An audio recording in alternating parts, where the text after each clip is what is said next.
Hello বন্ধুরা, বিন্দুস কিচেনে আপনাদের সবাইকে স্বাগত। আজকে আমি বেশ একটা মুখরোচক রেসিপি আপনাদের সাথে শেয়ার করছি। বানানো খুবই সহজ আর ঘরে থাকা উপকরণ দিয়েই এটা তৈরি হয়ে যাবে। আর বানাতেও কোনো ঝামেলা নেই, খুব সহজে বানানো হয়ে যাবে। আর কখনো কখনো বিকেলে চায়ের সাথে এইরকম রেসিপি খেতে আমরা সকলেই পছন্দ করি। আর কীরকমভাবে বানালাম চলুন তাহলে রেসিপিটা দেখে নিই। এই রেসিপিটা বানাবার জন্য আমি নিয়েছি 3টে বড় সাইজের পেঁয়াজ, দেখুন লম্বা লম্বা করে কেটে নিয়েছি। এইবারে এই পেঁয়াজগুলোকে একটা গামলার মধ্যে এখন আমি ঢেলে নিচ্ছি। এখন তো প্রচণ্ড গরম পড়েছে, তার মধ্যে হয়তো ভাবছেন এইরকম স্ন্যাক্স, কিন্তু আমরা যে একদমই এরকম স্ন্যাক্স এই গরমের মধ্যে খাই না তা তো নয়। আজ একটু বৃষ্টি পড়েছিল, তাই ভাবলাম একটু মুখরোচক কিছু বানানো যাক। এর মধ্যে এবারে দিয়ে দিলাম আমি পরিমাণ মতো কাঁচা লঙ্কা। এবারে কাঁচা লঙ্কাগুলো দেওয়ার পর এই পেঁয়াজগুলোকে একটু চটকে নিচ্ছি। প্রত্যেকটা পেঁয়াজের লাচ্ছা আলাদা আলাদা করব, কিন্তু আমি যেরকম লঙ্কা দিয়ে ফেলেছি সেরকম আপনারা লঙ্কা দেওয়ার আগেই কিন্তু এই কাজটা করে নেবেন। এইবারে এর মধ্যে দিয়ে দিচ্ছি বেসন। তো বড় চামচের 4 চামচ দিয়ে দিলাম বেসন, আর 1 চামচ দিয়ে দিচ্ছি এর মধ্যে চালের গুঁড়ো। এইবারে এক এক করে দিচ্ছি আমি স্বাদ মতো নুন, দিয়ে দিচ্ছি পরিমাণ মতো হলুদ গুঁড়ো।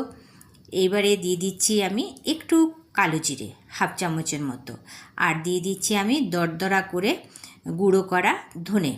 এটাও কিন্তু এই পকোড়ার সাথে বেশ ভালো লাগবে খেতে, তো 2 চামচের মতো দিয়ে দিলাম, ছোট চামচের 2 চামচ। এবারে সবগুলোকে খুব ভালো করে আগে হাত দিয়ে আমি এটাকে মেখে নিচ্ছি। তারপর অল্প অল্প জল দিয়ে এটাকে আমি শক্ত করে একটা ডো বানাবো। এর মধ্যে কোনো রকম না খাওয়ার সোডা দেওয়ার দরকার আছে, না কোনো বেকিং পাউডার দেওয়ার দরকার আছে, কিচ্ছু লাগবে না। শুধু একটু শক্ত করে ডোটা বানিয়ে নিতে হবে। দেখুন অল্প অল্প জল দিয়ে ডোটা দেখুন এই রকম শক্ত করে মেখে নিলাম। এইবারে এইটাকে এখন আমি কিছুক্ষণের জন্য এটাকে আমি মিনিট 10-এর জন্য এটাকে এখন রেস্টে রেখে দিচ্ছি।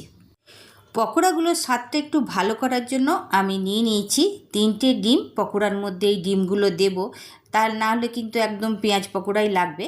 তো আজ একটু আলাদা রকম বানাচ্ছি। তো ডিমগুলোকে আমি সিদ্ধ করে ছুলে নিয়েছি, এবার আমি কেটে নিচ্ছি। তো আমি 4 ভাগ করে কাটছি, আপনারা যদি 2 ভাগ করে কাটতে চান তাহলে কেটে নিতে পারেন। 4 ভাগ করে কেটে নেব, বেশ ছোট ছোট হবে। পকোড়া একটু ছোট ছোট সাইজেরই খেতে বেশি ভালো হয়। তো পকোড়া ডিমগুলোকে কেটে নিয়ে এর মধ্যে এখন আমি দিয়ে দিচ্ছি নুন, বিট নুন দিলাম, দিয়ে দিলাম একটু চাট মশলা, আর দিয়ে দিচ্ছি আমি গোলমরিচের গুঁড়ো। এইবারে আমি বেসন পেঁয়াজের মিশ্রণটা একবার দেখে নিচ্ছি, খুব সুন্দর কিন্তু সেট হয়ে গেছে। এইবারে এর থেকে কিছুটা নিয়ে এই আমি ডিম পকোড়াগুলো বানাবো। এইটার মধ্যে দিয়ে দিচ্ছি আমি 1 টুকরো ডিম। তো ডিমটা দিয়ে বেশ ভালো করে ওপরে আরও কিছুটা মিশ্রণ দিয়ে ঢেকে দেব, নিয়ে খুব ভালো করে এটাকে হাতের সাহায্যে এটাকে বানিয়ে নেব। এই রকম পকোড়া একবার বানিয়ে দেখবেন, কম খরচে দুর্দান্ত একটা টেস্টি রেসিপি। এই পকোড়ার আকার আপনারা আপনাদের ইচ্ছে মতো দেবেন। এটা গোলও হয়, লম্বাটেও হয়, চপটাও হয়। আমি কিন্তু একটু লম্বাটে ধরনের ভেজিটেবল টপের মতোই বানাই। ঠিক এইরকম করেই সমস্তগুলো দেখুন বানিয়ে নিলাম। তাহলে বন্ধুরা, আমার এই রেসিপিটা যদি আপনাদের ভালো লাগে তাহলে বিন্দুস কিচেনকে লাইক সাবস্ক্রাইব অবশ্যই করবেন, অনেক অনেক করে শেয়ার করবেন, অনেক অনেক করে কমেন্ট করবেন।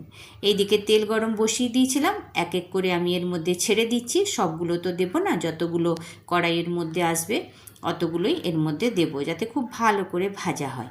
আর ওপর থেকে একটু তেল ছড়িয়ে দিলাম, যাতে পুরো ওপরের দিকটাও টাইট হয়ে যায়, ভাজার সময় না ভেঙে যায়। তো এবারে উল্টে পাল্টে বেশ লাল করে এই ডিম পকোড়াটাকে ভেজে নেব। দেখুন খুব সুন্দর ভাজা হয়ে গেছে, বেশ সুন্দর একটা কালার এসছে। এবারে এগুলোকে আমি তেল ঝরিয়ে তুলে নেব। যদি হাতের কাছে কম ডিম থাকে আর এরকম ডিম পকোড়া খেতে ইচ্ছে করে, তাহলে কিন্তু এরকম করে বানিয়ে নিতে পারেন। আর বিকেলের জল খাওয়ার বা বিকেলে চায়ের সাথে খাওয়ার জন্য দারুণ। সমস্তগুলো দেখুন আমি ভেজে নিলাম। এরকম করেই সমস্তগুলো আমি রেডি করে নিয়েছি। এবারে এটাকে আমি সার্ভ করব। তো এখন এটা সসের সাথেই আমি সার্ভ করব। তারপরে কিন্তু চা খাওয়া হবে। বিকেলের একটা বৃষ্টির দিনে বলুন বা এই রকম সময়তেই বলুন, দারুণ একটা কিন্তু বিকেলে জল খাবার। এই রেসিপিটা ভালো লাগলে কমেন্ট করে অবশ্যই জানাবেন। ভালো থাকবেন, সুস্থ থাকবেন, এই রকম রেসিপি নিয়ে আবার আসবো।